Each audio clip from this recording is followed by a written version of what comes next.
Hello, my name is Tyler Phelps, and this is what I personally taken away from CIS 150. One of the things I could definitely say I learned from the class is the difference between morals and ethics. It's something that I personally never considered different. I used them interchangeably, I used them as synonyms. I believe that they describe the same concept or phenomenon. But morals, there's definitely a difference between the two.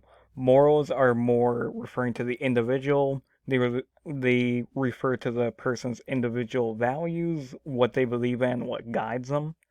While ethics is definitely more towards the group. Laws are a code of ethics, and the idea is they describe for a group or a society of individuals what is right and what is wrong. These two can come into conflict, and ethically, for example, let's say you see a stop sign and there's no one around. Ethically, you should still stop because that's what the stop sign is for. It's to protect you in instances where you need to stop and pay attention before driving. Morally, though, some people will still go because there's no one around. They don't see the harm that could come from it, while others believe more in the ethics no matter what the circumstance is and will continue going. A prime example of morals versus ethics comes when talking about a lawyer. When a lawyer defends a criminal, morally they may find this criminal contemptible. They deserve to be put in jail in their eyes, in their moral point of view. But ethically, as a society, we have decided everyone is innocent until proven guilty, and everyone deserves an attorney that is unbiased and will protect them to the bitter end.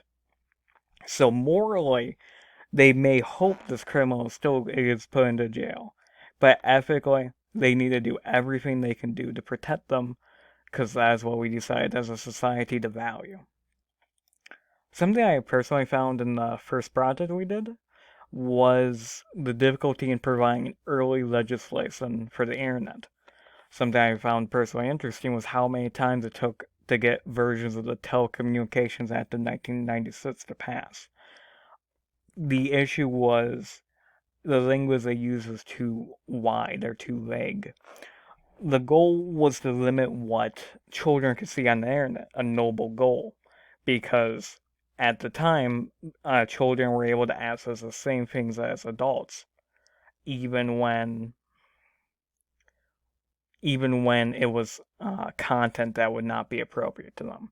The issue was the wording of the Telecommunications Act of 1996 and following acts was that it affected adults as much as children, limiting the freedoms of those adults. So it's important to be specific with the language you're doing to not infringe on the freedoms of others in the hopes of a noble goal. Something I had a personal interest in were computer incidents, perpetrators, and exploits, things to do with hacking and the nature and viruses to that knowledge.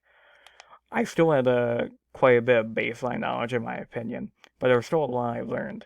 Like I did not know much about the logic bomb, which is a version of the Trojan horse where once it actually goes through the defenses, it will only activate um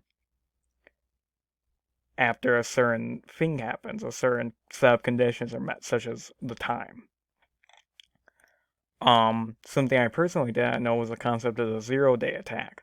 The idea being, the time before the developer knows about the security flaw and before they can fix it, there's still this vulnerability and people can take advantage of it. This image really shows how much time people have to take advantage of the 0 day attack because through most of this area is the vulnerability window is pervasive. That's why patching is so important because it is able to stop this and stop the vulnerability. Kind of stem the leaking of the boat, for example, like, as an analogy.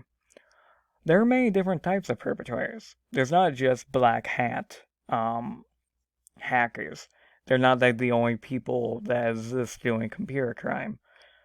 Those there are multiple reasons why you would do it. You would do it for personal gain. You could do it for um political political goals of your own person.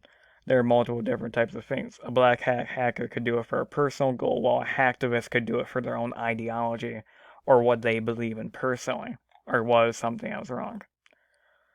Ethics is important to teach, in my opinion, because going into this industry, there's a lot of information you are exposed to, and there's a lot of ways to abuse that information if you do not act ethically.